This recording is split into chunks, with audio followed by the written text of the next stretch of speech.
नमस्कार. पुस्तकार्थच्या या भागामध्ये आपल्या सगळ्यांचं मी मनापासून स्वागत करतो.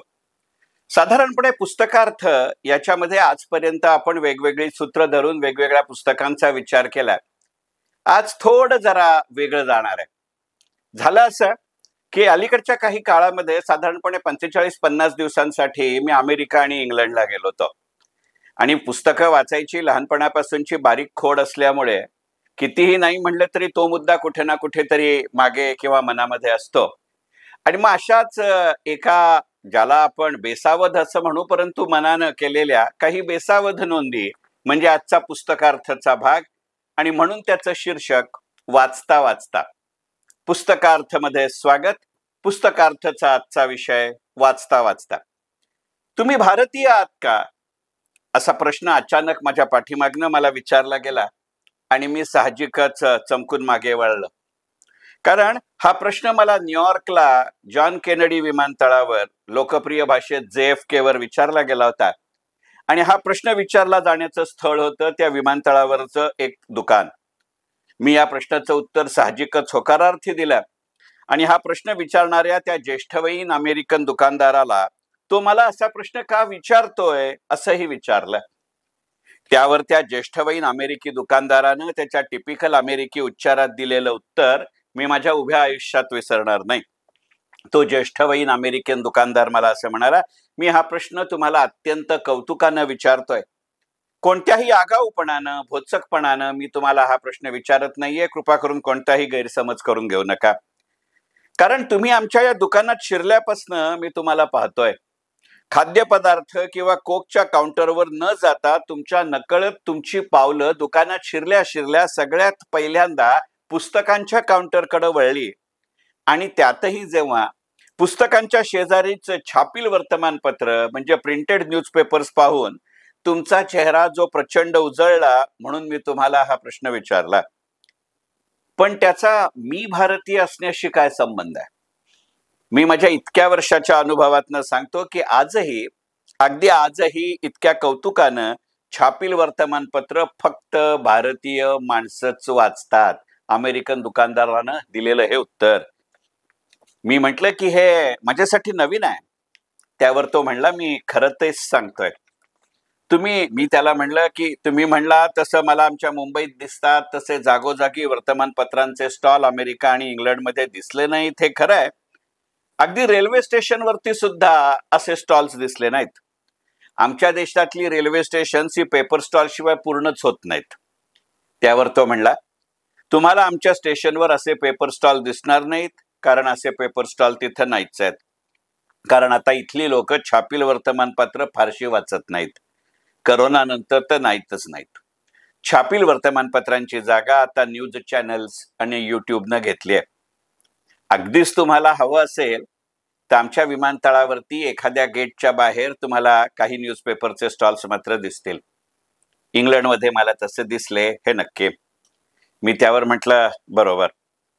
आणि तो म्हणला, दुसरं म्हणजे भारतीय माणसं भारतात जितका रेल्वेनं प्रवास करतात तितका आमच्या देशातली माणसं रेल्वेने प्रवास करतच नाहीत. त्यामुळे माणसंच नाहीत तर रेल्वे स्टेशनवरती पेपर्स कुठनं येणार? तुम्ही मगाशी रेल्वे स्टेशनवर वर्तमानपत्र मिळाल्याविषयी म्हणलात म्हणून सांगतो की मला माझ्या मित्रांनी असं सांगितलंय की अमेरिकेत नाही पण इंग्लंडमध्ये छोट्या छोट्या रेल्वे स्टेशनवर तिथल्या स्थानिक वर्तमानपत्रांचे गठ्ठे ठेवलेले असतात आणि वाचकांना ते मोफत मिळतात. मात्र इंग्लंडमध्येही मोठ्या आणि महत्वाच्या रेल्वे स्टेशन्सवर असे पेपर्स ठेवलेले नसतात. असे स्टँड नंतर मला खरंच इंग्लंडमध्ये 2-3 छोट्या रेल्वे स्टेशनवर दिसले. कदाचित त्या अमेरिकन दुकानदारांनी सांगितलेलं कुठेतरी मनात असेल म्हणून मी त्या नजरेनं बघत होतो म्हणूनही ते मला दिसले असंही असेल. पण त्या प्रवासातही त्या अख्ख्या डब्यात मीच एकटा असा होतो की माझ्या एकट्याच्या हातात छापील पेपर होता.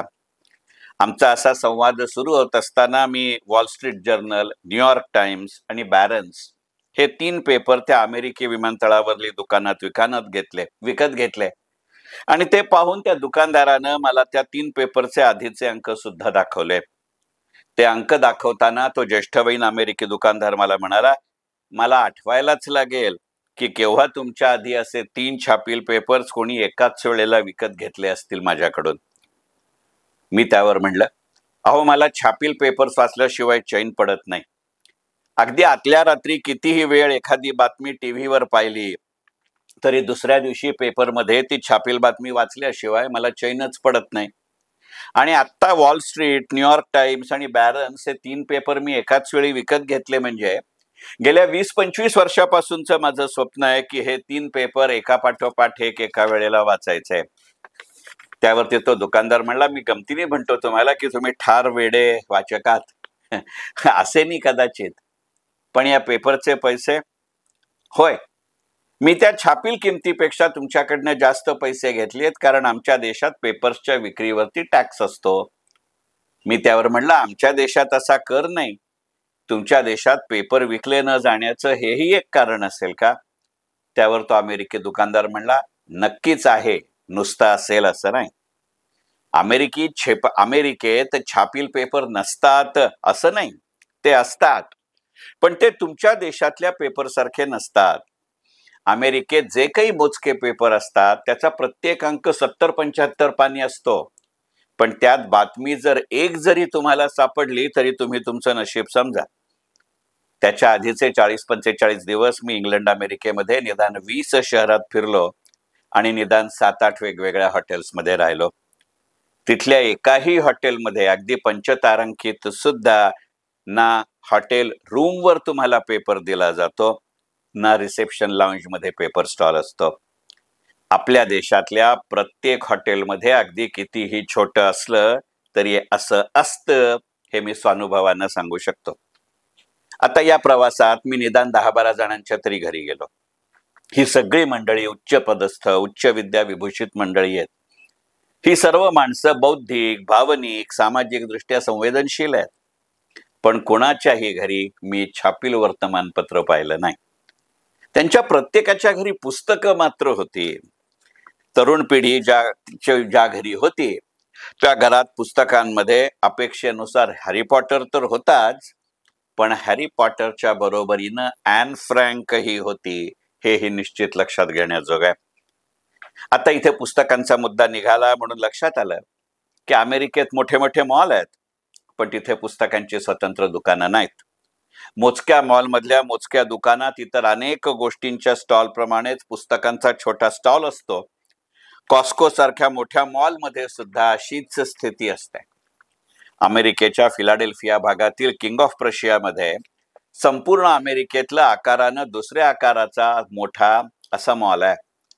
त्या जगडव्याळा मॉलमध्ये सुद्धा पुस्तकांचं फक्त एक दुकान आहे आणि त्या दुकानातही मोजक्याच लेखकांची मोजकीच पुस्तकं होती.